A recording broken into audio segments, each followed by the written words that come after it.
Good to go? Okay. It is 6:32 p.m. on May 8th, 2019, and I'll call this meeting to order. Lisa, will you please call the roll? Anne-Marie Knorr. Present. Ben Owens. Present. Tori Anderson. Present. Joshua Judd. Present. Patty Cottrell. Present. Thank you, Lisa. I would now like to ask pending Desert Wind Middle School Principal Carlos Alvarado, pending our agenda item, to lead us in the Pledge of Allegiance.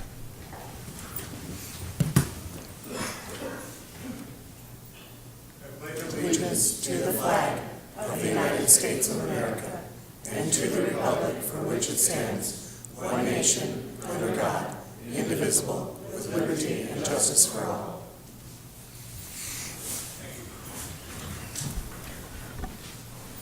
We'll now move on to item 1D, adoption of the agenda.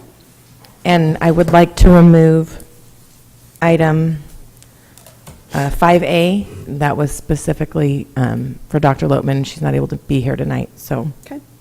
if I could get a motion with that and any other motions. So moved.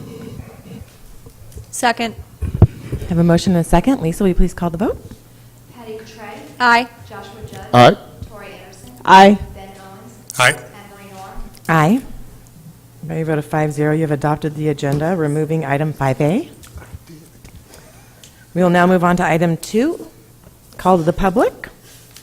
And my first card is Mr. Troy Skousen. Please come forward. State your name and address for the record, and then you'll have 3 minutes. Hi, good evening, board members. My name is Troy Skousen, 44705 West Canyon Creek in Maricopa. I came tonight to, my daughter Hannah is a high school sophomore, and she's really enjoying her time there.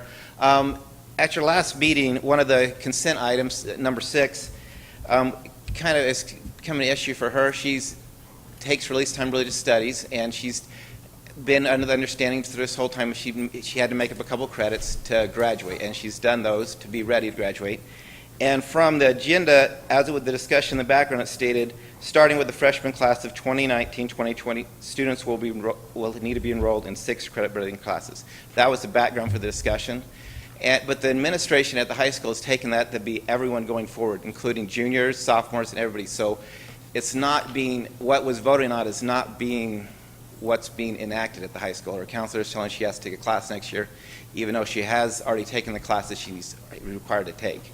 And so I'm going to have twofold double issue with the problem not being able to take it to begin with, but even worse is when you've made an agreement starting at school, what you need to graduate, to change it halfway through and say, well, you could take an ARR option or 8th, and there's not really options. She's looked at those, and the ones they're offering, there's nothing that she would help her with her, to graduate. So it's kind of frustrating that, one, what was voted on is not being enacted, and 2, that it's not a fair policy. I understand going forward. I have a daughter that's in 8th grade. If she starts high school, we know the plan, and she has to take what it is, then that's a fair policy. But to change it after she starts really wouldn't be a fair policy, and especially since it's not what was presented to as the agenda item. So I thank you for hearing my thoughts, and I'd hope you'd address that with the high school administration. Thank you. Great, thank you for being here. And I failed to read the disclosure, thank you. So I just want to read this disclosure so you understand why we just listened to you and say thank you. Members of the board may not discuss items that are not specifically identified on the agenda. Therefore, pursuant to ARS 38-431-1H, action taken as a result of public comment will be limited to directing staff to study the matter, responding to any criticism, or scheduling the matter for a future agenda. The board requests that all comment be limited to 3 or less minutes, and the public refrain from the use of speech or language that's offensive or inappropriate, pursuant to board policy KFA. So thank you for your input and for being here today. We also have Carrie Gettle. And again, we'll just need you to state your name and address for the record.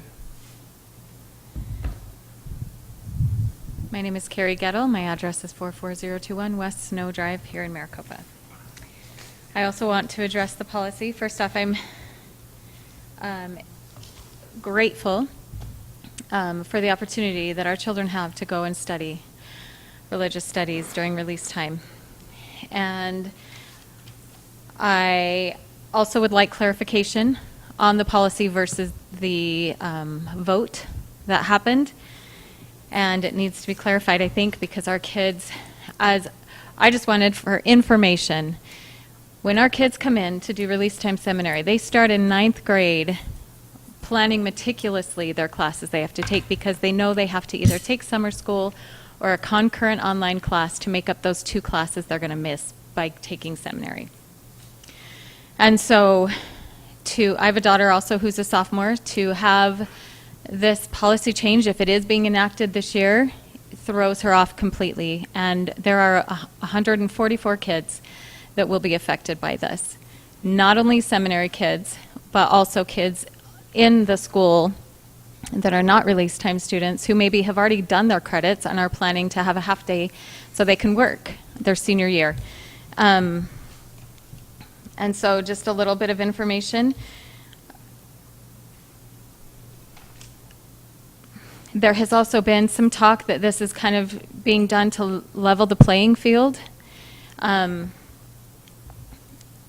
For information, our kids also, not only do they take summer school, many of them, or concurrent classes, like I said, online, those classes disable them from taking any AP or honors classes.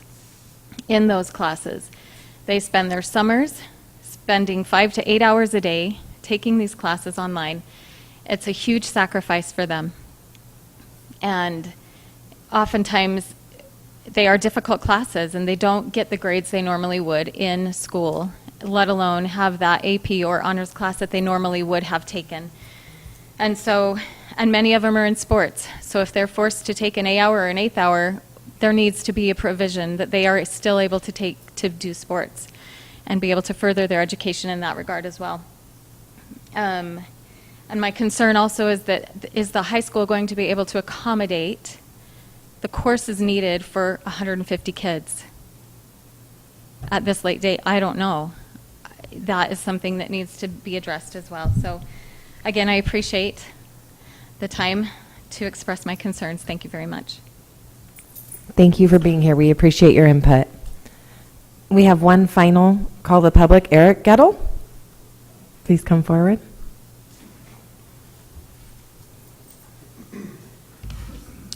My name is Eric Gettle, reside at 44021 West Snow Drive here in Maricopa. Ladies and gentlemen of the board, thank you for this opportunity to address you. I do also want to talk a little bit about the change to policy IIE that was enacted this last 2 weeks ago and the negative impact that it may have on 140 plus students that are currently enrolled in Maricopa High School. Release time education is currently protected by Arizona Revised Statute 15-806 and also this board's own policy, JHCB. Release time religious education has been an important aspect of our children's high school education and has been part of our religious community for the last 107 years, going back to 1912. For decades, our parents and our youth have learned how to negotiate the credit requirements that release time religious education would place upon them. And in this past few years, our release time students have needed to make up 1 or 2 possible high school credits in order to qualify for high school graduation. The parents of those students, they've made those plans on how to recapture those lost credits. Now, this policy would force our release time students now to have to make up 3 additional credits during the course of their high school career, nearly tripling, effectively tripling the extra workload on our release time students just to be able to be currently enrolled in release time and be able to graduate from high school. This policy, I'm afraid, may be seen as a barrier to some of our future students in wanting to come to Maricopa High School and choosing this high school. We have been a staunch supporter of this district and school since we've moved here in 2004, and we're appreciative of the strides we've made moving forward, but I feel that this policy is a setback. Additionally, I want to strongly believe that it is not this board's desire to further alienate a religious minority from attending their school, nor to put any extra barriers, unnecessary barriers, to a religious group that's seeking to enjoy time-honored privilege of their church and community. In Dr. Lotman's background explanation for the policy change, she states funding issues is the background for this policy. Release time religious education students do not negatively impact the funding dollars of a district. We have 107 years of case law and studies, and I'm happy to provide that case law study to the governing board should they pursue this. And I also want to unequivocally state and authoritatively state that the Release Time Seminary here in Maricopa has fully participated in the warm body counts of the last several years to help in that funding.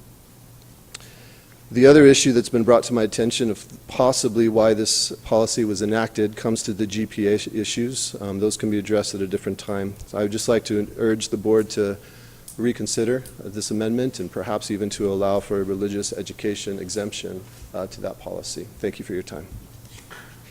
Perfect timing.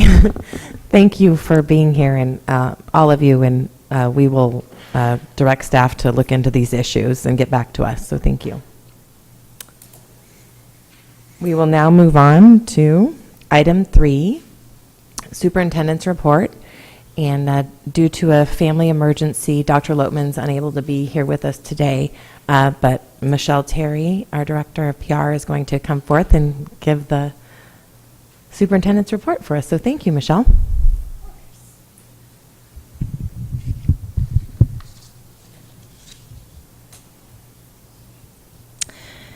Thank you, President Nord, members of the board. We have some exciting reports tonight for the superintendent's report.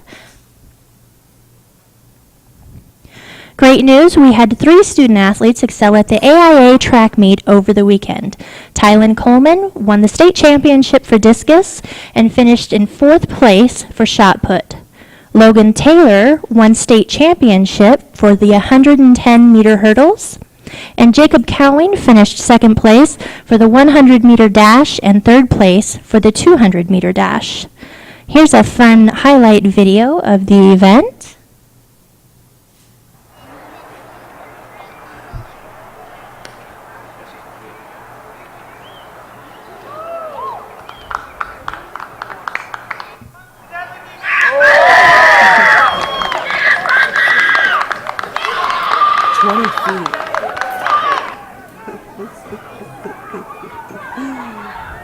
This is the best one. Stitch it me.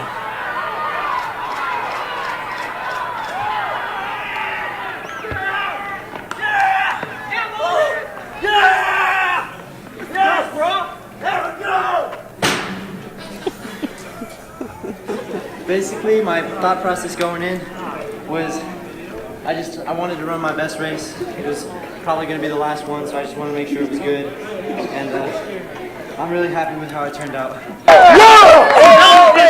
Guys, my turn.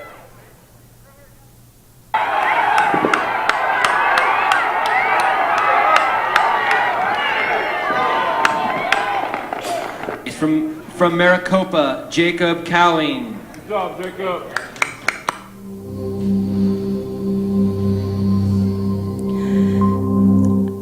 Congratulations to all who competed, and thank you to In Maricopa for sharing that great video. On a side note, Logan Taylor, the young man who won the 110-meter hurdles, did so with 20 stitches in his knee. Unbelievable. On April 30th, MUSD students proudly displayed their works of art at the annual MUSD Art Walk. The Performing Arts Center was bustling with families and friends who came out to celebrate our talented artists. On Saturday, more than 300 students participated in the annual Music-a-thon, a yearly event that features performances from Maricopa Unified's 6th through 12th grade band and orchestra students. The conclusion of this year's concert was the Maricopa High School Fight Song, conducted by Maricopa Unified's very own Superintendent Dr. Tracy Lotman. We're told she did an outstanding job alongside our very talented musicians. MHS Theater Company earned nominations from the High School Musical Awards for their recent production of Fiddler on the Roof.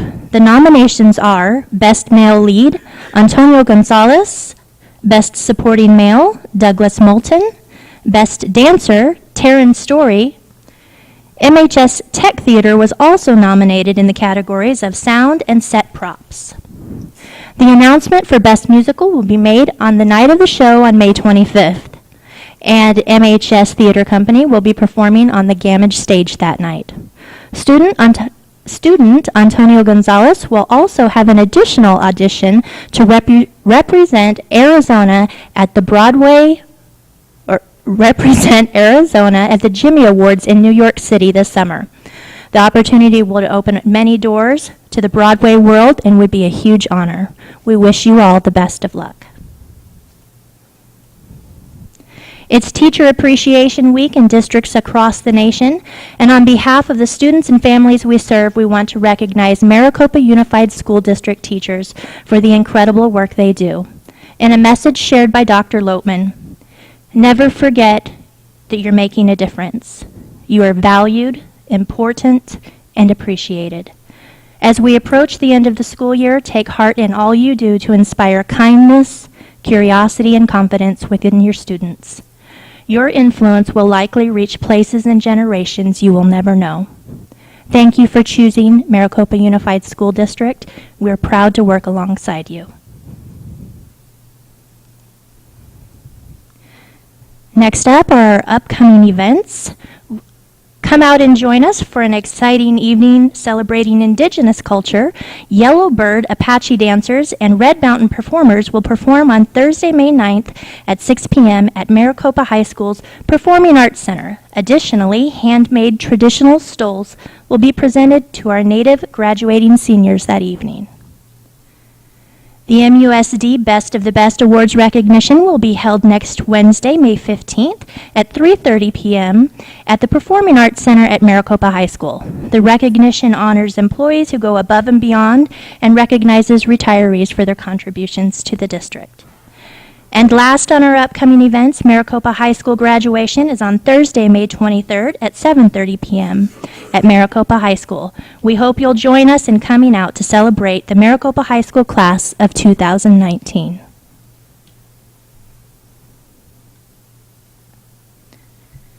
At this time, we would like to take a moment to honor a student who passed away recently.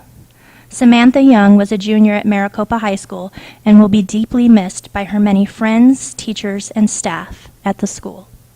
Please join me in honoring Samantha in a moment of silence.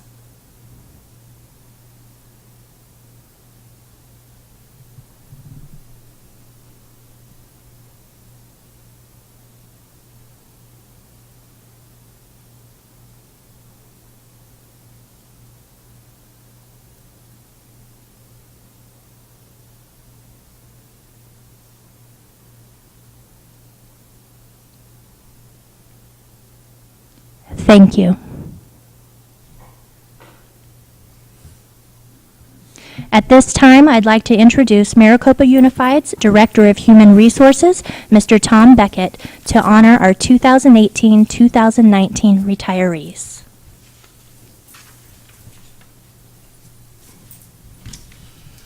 Thank you, Michelle. As somebody who's looking at the glimmer of that finishing line in my future here, I'm excited tonight to be able to talk about this. Tonight we are privileged to pay tribute to some of our very important people who have dedicated many years of service to the children in the Maricopa Unified School District. All of our employees play an important role in the success of our district and truly touch lives of our children. Tonight I'm proud to honor a wonderful group of retirees, which includes MUSD support staff, teachers, and administrators. A heartfelt thank you is extended to each of you for your contributions to our students.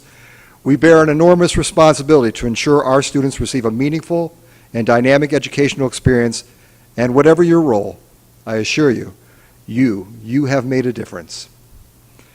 I'd like to invite the board. They're down front here, ready to go. On behalf of our superintendent and the Maricopa Unified School District Governing Board and the 7,200 students we serve, I'd like to extend our heartfelt gratitude and appreciation. Now it gives me great pleasure to present the Maricopa Unified School District retirees. Please come forward when I read your name. We'll start off with Mrs. Kathy Fuentes.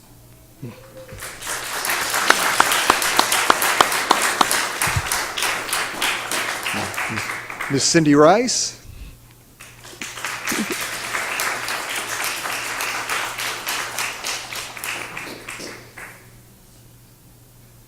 And then Ms. Beth Soretti, please.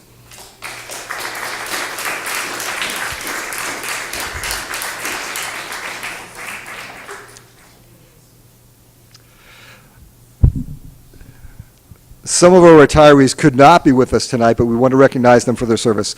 Irene McIntosh, Jerry Hartwich, Sandy Juniper, June Celaya, Dolores Foster, John Tobin, Ermin Prescado, Phyllis Lauer, and Ramona Ruel. So let's go ahead and give them a round of applause. You know they're on.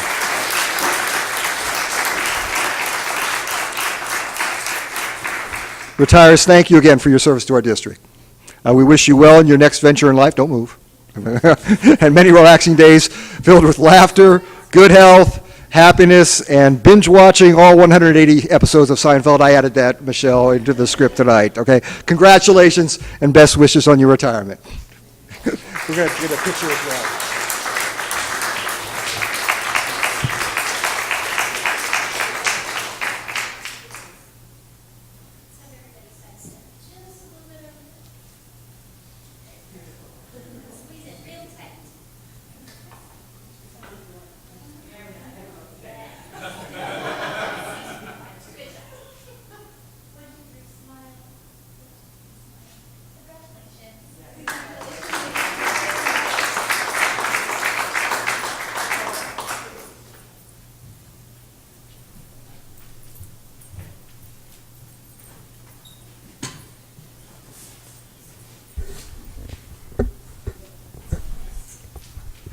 Thank you, Michelle and Mr. Beckett, for that great presentation, and thank you to our retirees. I hope you enjoy your retirement. We are now moving on to item 4, governing board member reports, and I was remiss to announce that we have Vice Mayor Henry Wade in the audience. He's such a staple that I forget that he's here. We really appreciate you being here, so thank you for being here. And with that, I will start with Mrs. Cottray. Thank you, President Knorr. So, of course, end of April, beginning of May gets extremely crazy for us as board members because we love to go out and try to participate in all the celebrations and all the accomplishments of our students and staff. I was able to attend the Pima Butte presentation of their A+ Award of Excellence. It was amazing. Mayor Price was there, Henry Wade was there, we had some other city representatives, and some of the partners that run out Pima Butte. And it was kind of ironic that the individual who presented the banner to us was a principal from a Kyrene school. Got to say, that was kind of fun. But what an awesome accomplishment it was, and the kids were right on point, and they celebrated. They danced, they sang, they recognized, they clapped, and it was just amazing. So I was so happy to be a part of that. Having 3 students that are alumni of Pima Butte from when it first opened, it was really awesome to see. I also attended the musical, and I hope all of you had a chance because it was amazing, and it is award worthy. I attended the Chamber Annual Awards where our very own Mr. Jim Shove received the award for the Sunny Dunn Citizen of the Year, and his Maricopa Food Pantry received the Nonprofit of the Year. So how awesome is that we have our own employee and representing Maricopa community. I attended the Art Walk. Of course, that is kind of like one of my babies, so I have to attend that every year. And then last night, we was able to attend the senior night, the honors night. Another record-breaking year. How amazing it was for our students to be awarded $8 million in scholarships, and the number of tassels and cords and sashes. It is going to be a Technicolor out there with their robes because we have one of the brightest and talented class of students yet. So it was so much fun to watch and be a part of. So thank you. Thank you. Great report. Mr. Judd? As Patty said, this time of the year it gets busy for board members and for myself. It'll be the first time where I'm missing the graduation for my own school in order to be able to attend my daughter's for MW. So sometimes you have to make those choices.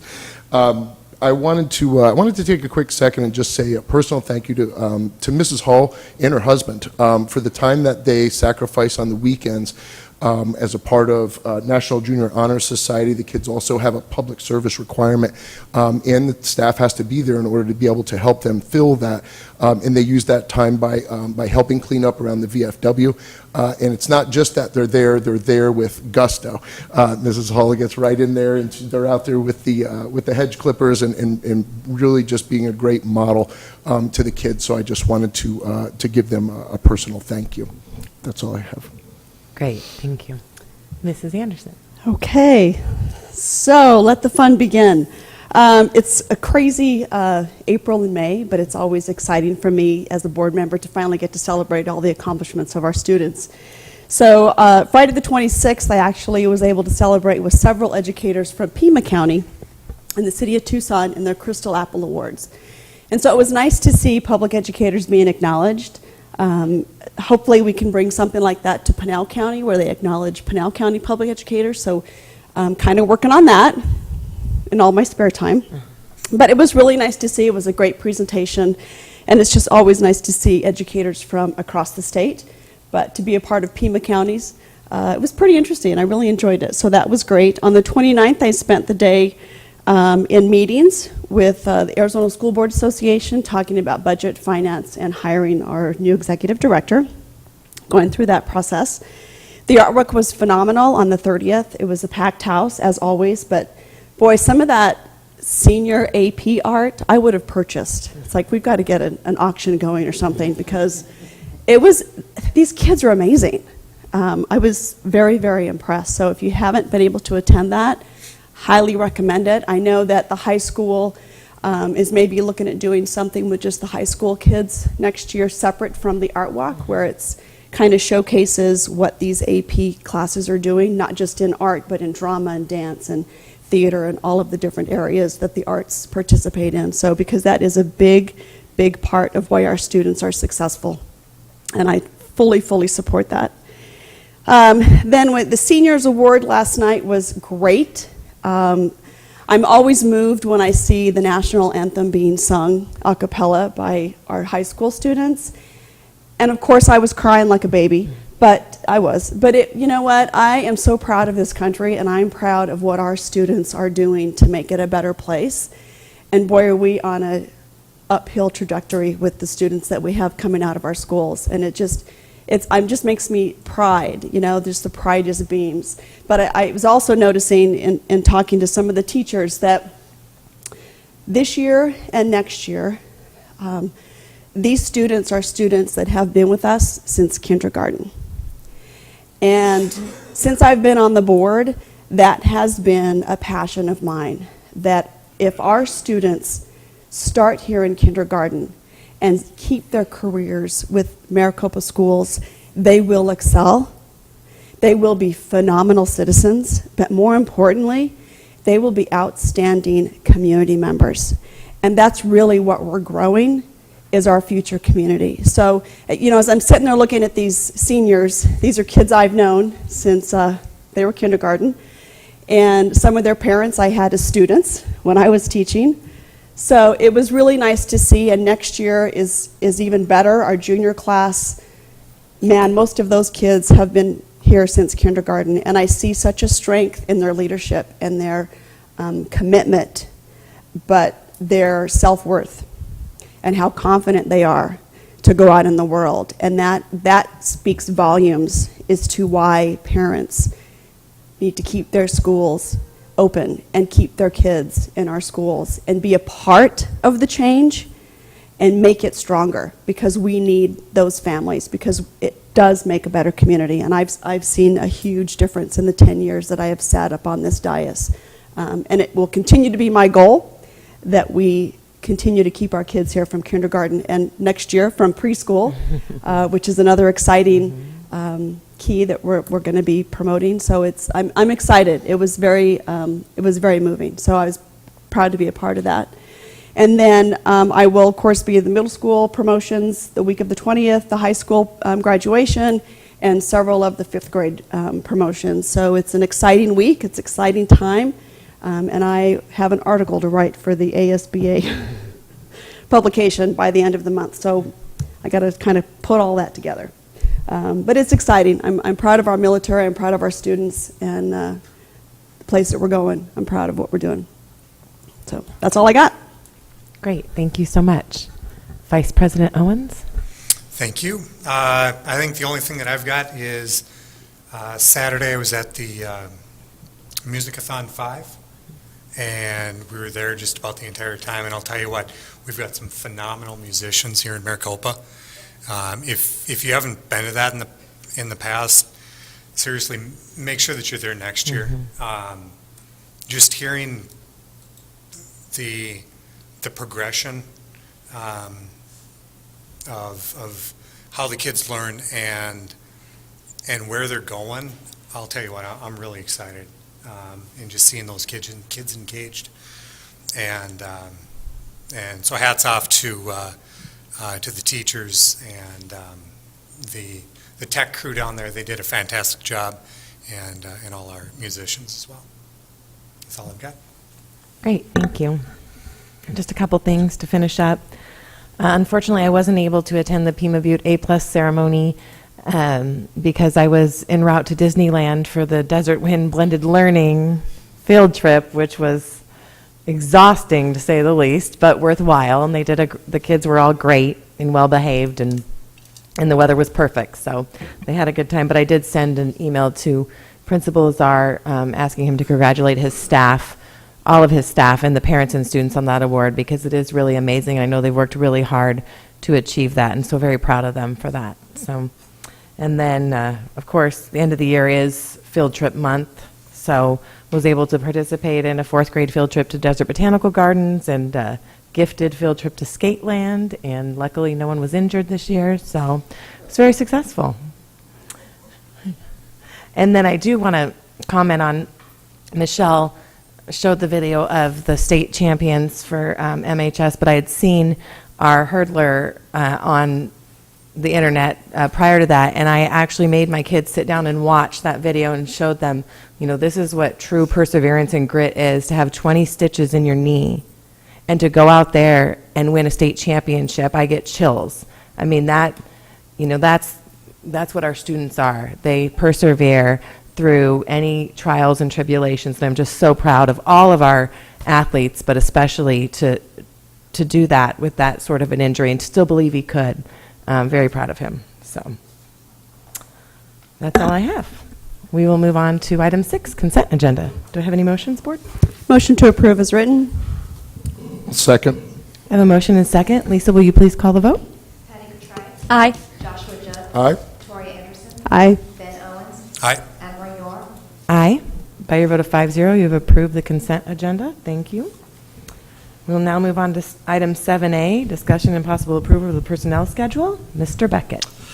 Thank you, President Knorr, members of the governing board.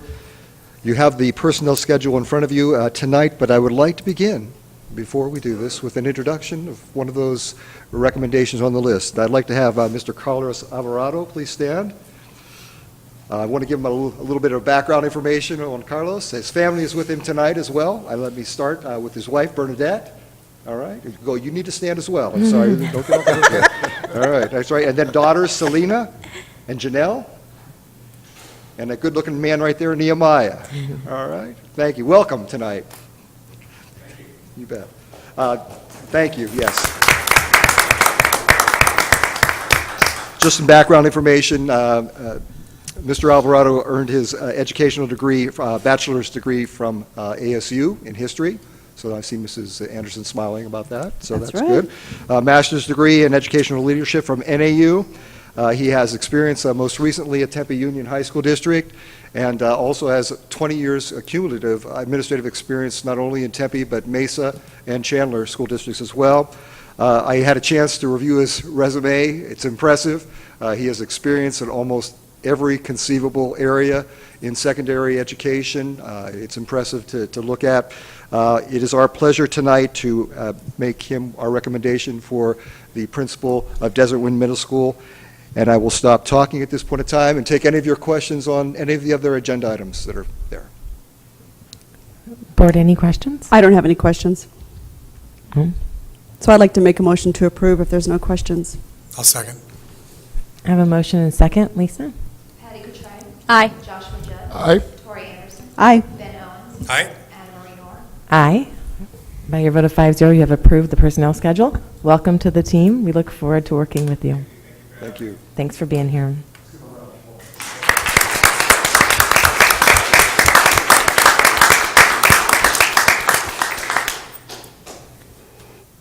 We're now on to item 7B, discussion and possible approval of the submission of the proposed issues for consideration for the 2020 ASBA political agenda. So we did consider this 2 weeks ago, but we wanted to have a vote of the full board. So we waited for the two of you to be here. Last week, or 2 weeks ago, we discussed the current way that the political agenda is structured under Tori's leadership when she was legislative chair. We feel it's very effective.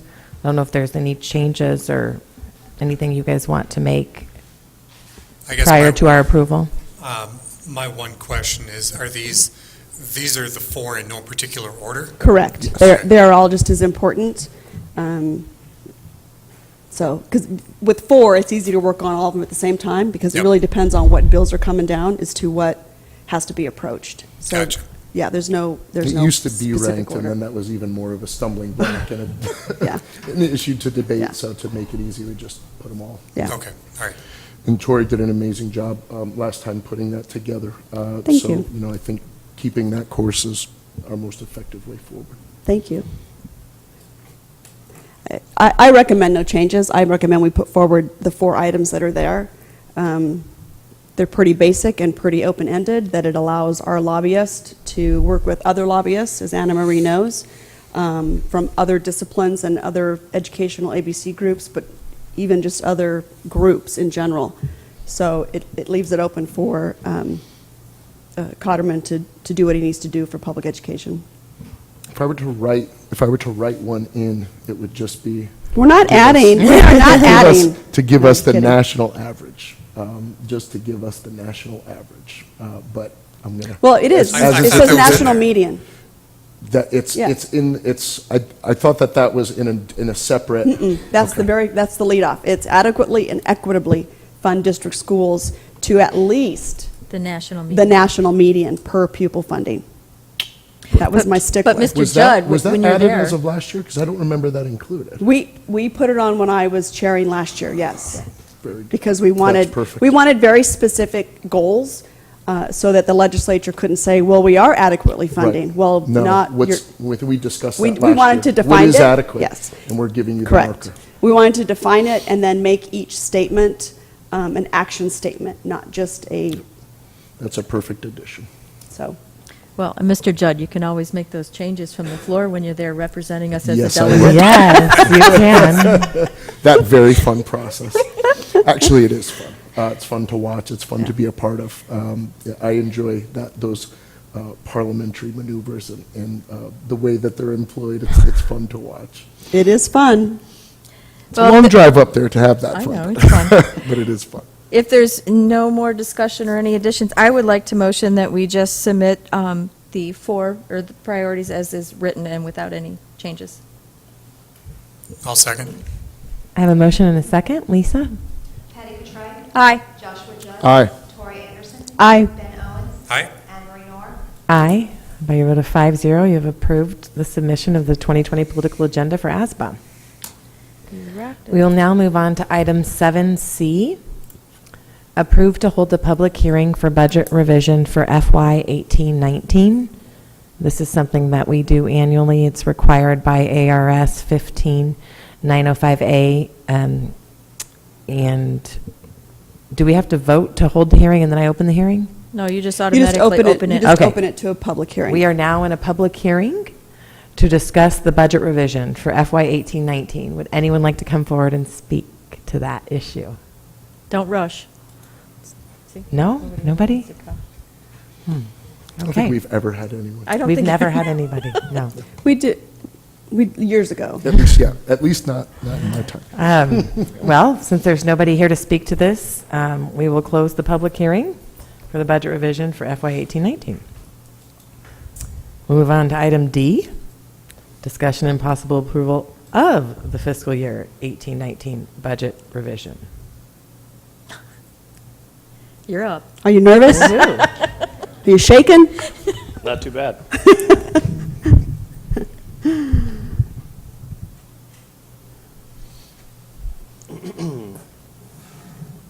All right. Good evening. I think I need to make this taller first.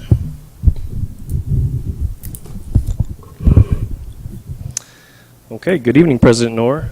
Is this on? It is. Can you hear me? Okay. And Governing Board. So the purpose of this presentation is to review the necessary revisions for the 2018-2019 budget. This May revision is in accordance with ARS 15905. Our actual funding is based on current year ADM through the 100th day of instruction. When we adopt our budget in July, it's based on prior year reports and projected assumptions. At this point in the year, we have all the data we need from the annual financial report and our other updated 100th day reports to calculate the current year budget. Some of the reports used for this May revision is the AFR, the APOR 55-1, the SPED 28, Budge 25, Budge 75, ADMS 46-1, and the Classroom Site Fund report. In this revision, we increase our overall M&O budget by $850,035. We decreased our overall capital budget by $393,627. Decreased our overall classroom site fund by $323,298. And there are several factors that contribute to these changes.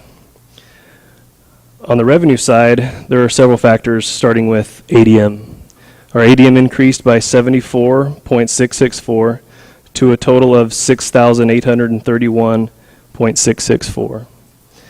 ADM at the time of adoption was based on an estimate, and this revision is our actual 100th day figure.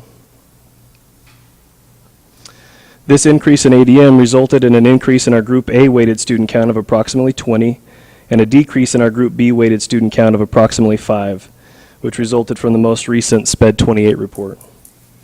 The net increase to our weighted student count is 89.906 to a total of 9,504.417.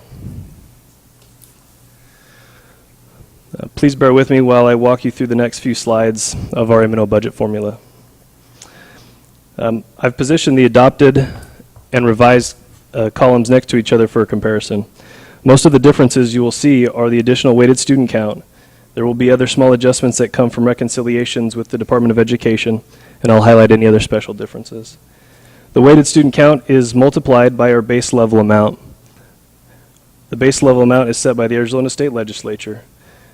That result gives us the base level total of $38,108,625. We then add our cost for the mandatory audit service, and that gives us the base revenue control limit. We then add our transportation revenue control limit, and that gives us our revenue control limit of $40,501,223. From the RCL, we deduct any M&O budget we plan to transfer to capital. In this revision, we increased the amount transferred from the adopted budget by $370,000 for a total of $1,090,000. This was needed to cover our capital needs for the portable classrooms and other capital projects. That gives us the RCL available for M&O of $39,411,223. We had our M&O override, our desegregation, our prior year carry forward, and Prop 123 to give us our general budget limit of $46,804,724. The actual prior year carry forward was based on an estimate. We never know exactly what our carry forward is going to be until after our annual financial report in October. The actual carry forward was $575,365 more than estimated, and the Prop 123 was left off the adopted budget altogether. This resulted in a net increase of $850,035 to our M&O budget. Our district additional assistance formula is based on prior year ADM. Our 18-19 allocation is $3,138,925. Then the state takes away $2,040,301 in the DAA reduction. This reduction decreased from last year and will continue to decrease until it is proposed to be fully funded in fiscal year 21. That gives us a total DAA of $1,098,624. We add our RCL transfer, and that gives us this year's total amount to be used for capital. We add in our prior year capital carry forward and any interest earned, and that gives us our unrestricted capital budget limit of $2,713,569. The major increase was the additional $370,000 RCL transfer, and the major decrease with this revision was the prior year capital carry forward that was overstated by $763,909. And this resulted in a net decrease of $393,627. The changes in the classroom site fund are a result of adjustments made to reconcile our cash balances and our budget balances of the three funds that comprise the classroom site fund. We worked with our auditors and determined the adjustments we needed to implement, and these new totals reflect those changes.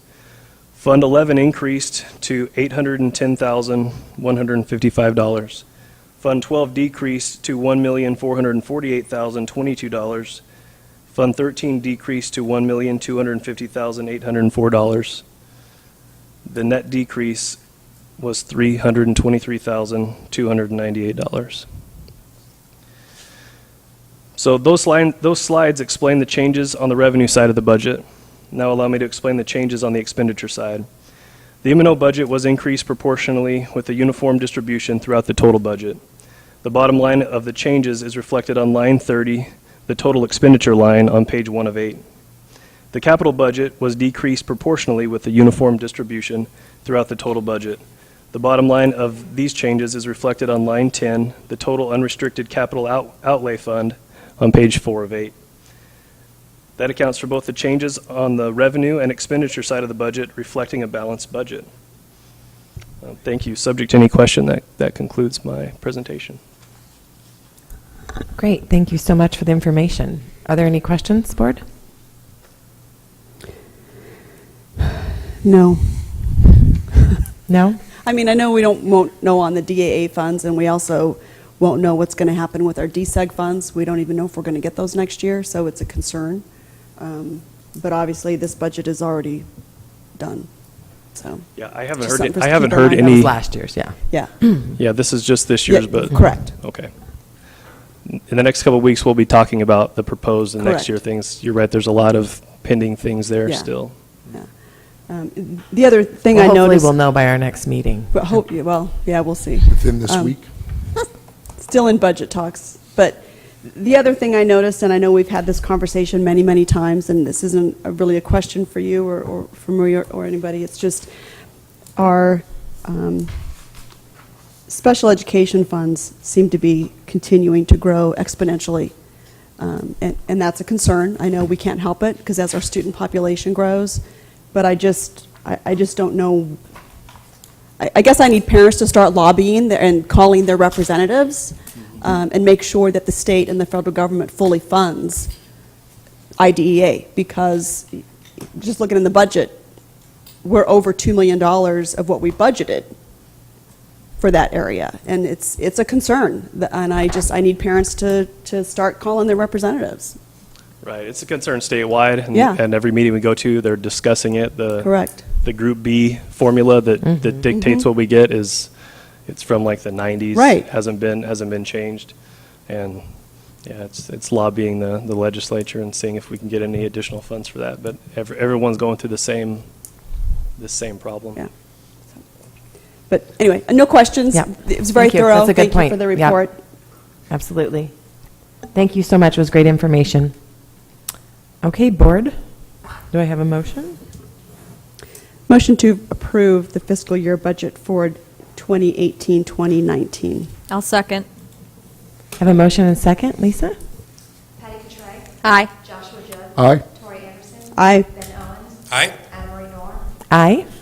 By your vote of 5-0, you have approved the 2018-2019 budget revision. We'll move on to item 7E, discussion and possible approval to award the Maricopa Wells Middle School dining area renovation contract for a graphics design signage package with ingenious culinary concepts. Is there somebody that is going to answer questions on this? Oh, Suzette? If you have questions, is she presenting? Oh, here we go. Suzette wasn't necessarily going to present, but if there's questions, she's here to answer those. Okay. Are there any questions? I want clarification. Yeah. maybe. Okay. It just came to me, so I apologize for not emailing you sooner. And I look forward to seeing the graphics. I know, Suzette, you've worked hard on this. Has the school admin and teachers been talked to about this? Absolutely. I mean, have they been a part of this decision? Yes, I got all these test things, different elevations for the middle school, and Mr. Miller and some of his staff went through all of it and picked what they wanted. The colors have already been painted inside of the cafeteria, and now we're just waiting for approval to move forward with the graphics. Okay. That's all I wanted to know. Great. But I want to see the graphics, too. Okay.